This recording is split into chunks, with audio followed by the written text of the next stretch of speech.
يا أمي أقطف دوما أحلى الزهر سار تعطر كل البيت تنتظر قدومك يا أمي. مگر افسوس کی بات یہ ہے کہ ہمیں جس دن ایک الگ ملک ملا، ایک مستقل ریاست ملی،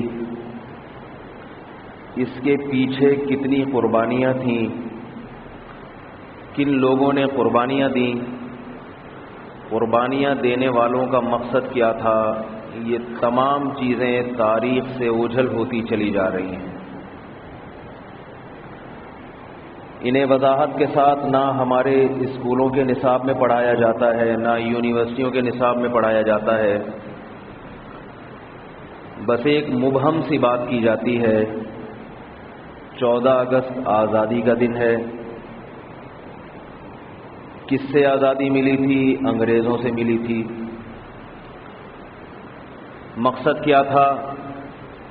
ہم قرآن اور سنت کو بھرپور طریقے سے نافذ کر سکیں، بس اس سے آگے نہیں. تو آج میں انشاءاللہ تھوڑی سی روشنی ڈالوں گا تاریخ پر، اسی دن کے حوالے سے کہ آج جو ہم یہاں اطمینان سے بیٹھے ہوئے ہیں، میں اور مجھ سمیت ہزاروں لاکھوں علماء منبر پہ بیٹھ کے کھل کے اللہ اور اس کی رسول کی بات آپ تک پہنچا رہے ہیں. مسجدیں بھری ہوئی ہیں، تو آخر یہ ساری نعمتیں جو ہمیں ملی ہوئی ہیں، مذہبی آزادی، اس کے پیچھے کن لوگوں نے قربانیاں دیں، کن کا خون گرا، اور اس پوائنٹ تک، اس مقام تک جہاں آج ہم بیٹھے ہوئے ہیں، یہاں تک ہم کیسے پہنچے. ہندوستان پر مسلمانوں نے تقریباً 1000 سال حکومت کی ہے، جن میں 800 سال تو بہت طاقتور اور مضبوط حکومت تھی. 800 سال کا عرصہ کوئی کم نہیں ہوتا. اور ہندوستان کی تاریخ میں پاکستان بھی داخل تھا، موجودہ ہندوستان بھی، بنگلہ دیش بھی.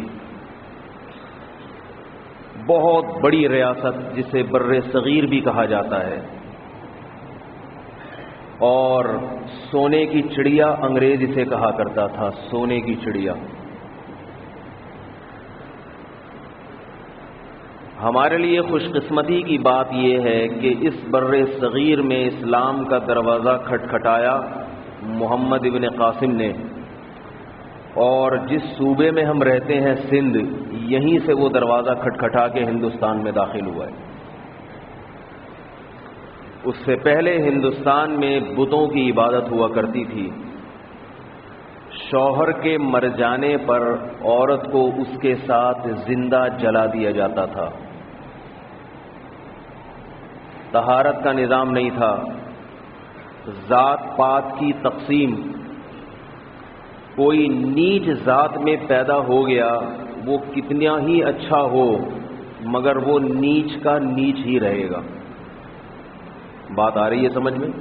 تھوڑا غور سے سنیے آپ لوگ. جو دعائے اللہ تعالیٰ مجھے وہ کہنے کی توفیق عطا فرمائے جس میں میرا بھی فائدہ ہو، آپ کا بھی فائدہ ہو، اور آپ کچھ لے کے یہاں سے جائیں اور اللہ کی بھی رضا ہو اس میں.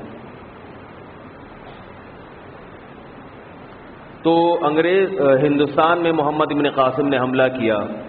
حجاج ابن یوسف جو تابعین میں سے تھا، صحابہ کرام بھی تھے اس کے ساتھ، محمد ابن قاسم کے ساتھ. تو یہ وہ پہلا دروازہ تھا جب ہندوستان میں اسلام کے لیے دروازہ کھٹکھٹایا گیا ہے. ایسے جیسے تبلیغی جماعت والے آپ کے گھر دروازہ بجاتے ہیں کہ بھئی دین کی بات کے سلسلے میں حاضر ہوئے. فرق صرف اتنا ہے وہ دروازہ کھٹکھٹا کے واپس چلے جاتے ہیں، اور محمد ابن قاسم کیونکہ لشکر لے کر آئے تھے، جہاد کرنے آئے تھے، تو وہ دروازہ کھٹکھٹا کے واپس نہیں گئے. کیونکہ جب جہاد کے ساتھ آتا ہے انسان تو کھٹکھٹا کے اندر چلا جاتا ہے، واپسی کا آپشن نہیں ہوتا اس میں۔ 800 سال تو بہت مضبوط حکومت کی ہے، اور ایسی حکومت کی کہ انگریز نے تسلیم کیا ہے کہ مسلمانوں کے دور حکومت میں ہندوستان نے جتنی ترقی کی وہ ناقابل بیان ہے۔ فرقواریت بھی نہیں تھی، ہندو سکھ مسلمانوں میں لڑائیاں بھی نہیں تھی، مسلمان مظلوم ہندوؤں کا دفاع بھی ایسے ہی کیا کرتے تھے جیسے مظلوم مسلمانوں کا۔